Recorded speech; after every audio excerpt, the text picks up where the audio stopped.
ফরিদপুরের নগরকান্দায় আন্তর্জাতিক দুর্নীতি বিরোধী দিবস ২০২৫ উপলক্ষে উপজেলা প্রশাসন ও উপজেলা দুর্নীতি প্রতিরোধ কমিটির আয়োজনে এক আলোচনা সভা অনুষ্ঠিত হয়েছে। মঙ্গলবার সকালে উপজেলা হলরুমে দুর্নীতি দমন ও প্রতিরোধে করণীয় শীর্ষক আলোচনা সভাটি অনুষ্ঠিত হয়।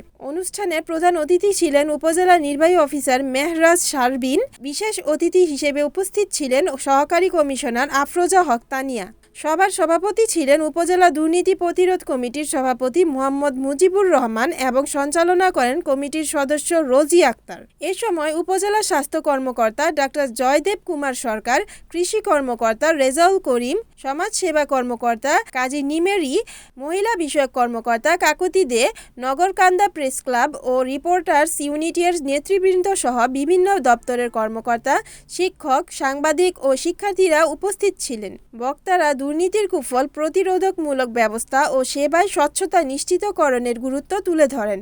আয়োজকরা দুর্নীতি প্রতিরোধে গণসচেতনতা বৃদ্ধি, সততা কমিটি সক্রিয়করণ এবং নিয়মিত মনিটরিং জোরদারের প্রতিশ্রুতি ব্যক্ত করেন। অনুষ্ঠান শেষে দুর্নীতিমুক্ত সমাজ গঠনে সকলের সম্মিলিত প্রচেষ্টার আহ্বান জানানো হয়।